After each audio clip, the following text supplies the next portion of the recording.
Это такого своего рода событийный гастрономический фест, который мы будем доводить в массы не только на территории нашей республики, но и федерального округа и в целом по стране.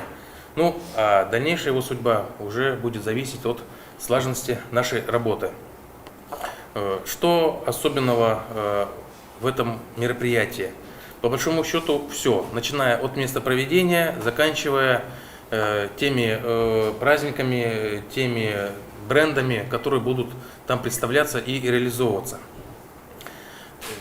Сама по себе деревня Бызовая, она вписана в историю мировую тем, что там обнаружена стоянка первобытного человека, то, что там имеется кладбище мамонтов, и само по себе население, которое там проживает, оно всячески старается сохранять и поддерживать те коми-традиции, которые существуют на нашей земле. Что из этого следует? Из этого следует то, что работу, которую надо было провести, мы ее определили, разбили на этапы. И первый этап, он начинается сегодня, это презентация бренда событийного мероприятия. Это, значит, сам чернянь-гаш, рыбный пирог, который вы можете лицезреть на нас. И еще будут другие материалы, которые вы тоже посмотрите. Вот. И каждый из них содержит своего рода тайное знание, о чем вам тоже расскажут. Бызовая была основана в 18 веке выходцами Сыжмы, но люди жили там задолго до этого времени. В 1960-е годы близ деревни Бызовой, примерно в 2 километрах от нее, был открыт один из редких типов памятников для эпохи Верхнего Палеолита. Это охотничий лагерь на кладбище мамонтов.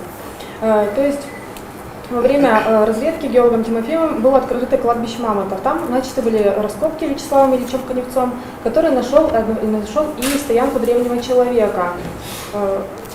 За долгие годы исследований на стоянке было найдено огромное количество костей мамонтов, что и позволило предположить, что это было естественное кладбище мамонтов, которое посещалось людьми, которые пополняли запасы кости, из которых изготовляли орудия труда. Но кроме того, верхний палеолит, это финал Голоцена, он совпадает с ледниковым периодом. В это время формировалась вечная мерзлота, и, возможно, в вечной мерзлоте мясо нежных животных сохранялось лучше, чем сейчас в нашей почве. Возможно, люди приходили туда еще и за мясом, потому что охота не всегда была удачной. А о том, что эта стоянка охотничьего лагеря позволили говорить находки каменных орудий труда. Более половины из них это законченные орудия со следами сработанности, что и говорит о том, что это была не какая-то мастерская, не долговременное жилище, что люди приходили туда и уходили. В настоящее время коллекции, которые были найдены на стоянке Бызовая, хранятся в 3 музеях. Это Национальный музей Республики Коми, представителем которого я являюсь, это Печорский историко-краеведческий музей и Музей археологии Института языка, литературы и истории Коми-научного центра Уральского отделения Российской академии наук. Конечно, большая часть коллекции хранится в Музее археологии Коми-научного центра, но изюминкой Печорского музея является нахождение большого количества костей фауны, то есть мамонта, вы видите один образцов на столе. А в Национальном музее Республики Коми хранятся предметы, которые были найдены во время первой экспедиции. Потому что долгое время считалось, что люди не могли... Вообще, стоянка Бызовая, она в свое время произвела фурор в научном мире.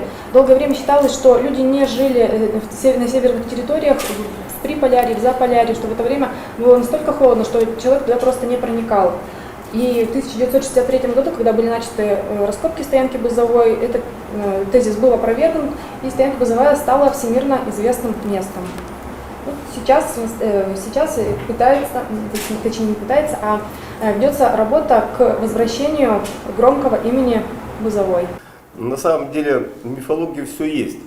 И сразу вспоминается просто вот эта легенда о Ное, которая начинается с того, что мамонт топтал там землю в начале времен. Мамонт топтал землю, и он был настолько тяжел, что земля его не держала, и где он проходил, начинали течь реки, ручьи появлялись, а где останавливался, появлялись озера. И этот избыток воды привел к тому самому потопу, который нам известен по библейской легенде. Помните там легенда о Ное? Вот эта вот легенда, она контаминирована в одном сюжете, и после того, как потоп начался от мамонта, Господь там предлагает Ною построить ковчег. И вот когда он посадил всех зверей в этот ковчег, но мамонту не хватило места, потому что Бог его проклял, Йен. Он сказал, вот нет, ты вот виноват в том, что протоптал здесь землю, что он начался потоп, поэтому ты в ковчег не сядешь. И поэтому все мамонты утонули. И вот тут сразу такая же параллель, да, о кладбище мамонтов, которое на дне реки Печоры. А потом, понимаете, ну вот мой личный такой опыт полевой работы, когда я был у хантов в экспедиции в 91 году, и не то чтобы я собирал специально там мифы о мамонте, а нет, просто ханты рассказывали, они же, понимаете, люди традиционной культуры, они не представляют мамонта в виде вот этого животного, которого мы видим здесь, вот, который здесь вот на спине этой рыбы идут. Они так его не видят, но они находят его рога, там, которые называют рогами, вернее, бивни, которые находят в земле, да и даже туши находят. И они представляют его в виде такого подземного или подводного зверя, который до сих пор еще живет под водой или под рекой. Я спрашивал, как они представляют себе мамонта. Говорит, ну вот, и хант мне рассказывал такую историю, что однажды охотник гнал оленя через тайгу, и олень был настолько большим, что когда он бежал по тайге, то делал просеку грудью. Деревья валились от него. И вот он добежал до большого озера, до какого-то, и охотник его нагнал и выстрелил. Когда он его убил, то оказалось, что вот он был настолько древен, что из его рогов велась там береза. Береза уже росла на его голове. И хан потом добавил, вот из таких зверей появляются мамонты. Мамонтов они называют вест.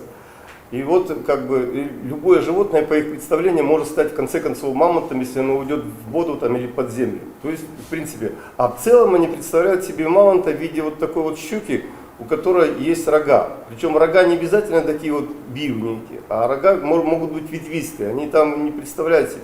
Я хочу сказать, что когда мы возрождаем эти древние мифы, древние символы, мы придаем празднику некий такой сакральный смысл, священный смысл. И вводим его уже в контекст такой народной религиозности. Поэтому праздник, он, наверное, и этим определяется его бытие, что ли, праздника как такового. Это такая мировая тенденция. В принципе, один культуролог, Николай Хренов, назвал это волей к сакральному. Вообще, в принципе, в мире такая тенденция существует. Сейчас эпоха такая. Мы возвращаемся к мифам, возрождаем их, чтобы возродить самих себя. Таким образом.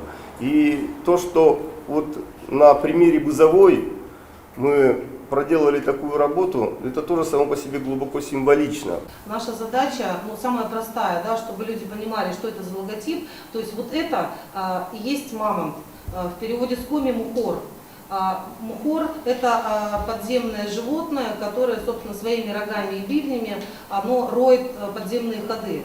Вот эти вот рога, то есть бивни, они символизируют не только сами бивни, да, принадлежность вот именно к территории Бузовой через кладбище мамонтов, они символизируют, собственно, вот реку Печору, чистейшую реку Печору, где водится много рыбы, и, конечно же, одна из основных рыб – это не только знаменитая семга, но и в том числе и щука. Вот сам рисунок пирога, то есть внутри, да, это рыбный пирог открытый, сам рисунок пирога и щуки выполнен в охристой цветовой гамме. Это, собственно, этот цвет выбран не случайно, потому что в те времена древние люди, они, собственно, рисовали на скалах рисунки охристыми цветами, потому что других просто не было. Соответственно, мы выбрали вот такую стилистику цветовую. На плавниках и хвосте воссоздан рисунок печорских коми. Мы проконсультировались с Нацмузеем, нам дали варианты этих рисунков, и, собственно, вот именно этот рисунок, как основной и наиболее известный, он вошел, собственно, в стилистику вот этой визуализации. Вот здесь вот три мамонта, они символизируют, это те мамонты, которые, собственно, в нашем случае, они протоптали реку Печора, получается, да, если они протоптали реки, озера и моря, то, собственно, они же протоптали реку Печора. Мамонт здесь символизирует их трое, да, это семья мамонтов. Праздник Черенянь-Гаш – это прежде всего семейный праздник, может быть, новейшая национальная традиция, если так трактовать, и национальный праздник Республики Коми. Поэтому мамонты здесь символизируют не только тех животных, которые протоптали русло реки Печоры, но и они символизируют здесь образ семьи. Здесь много всяких деталей на самом деле заложено, много смыслов. Вот здесь, например, в конце вот это вот элемент хобота мамонта. Ну, это такие детали, которые, может быть, не совсем на первый взгляд видны.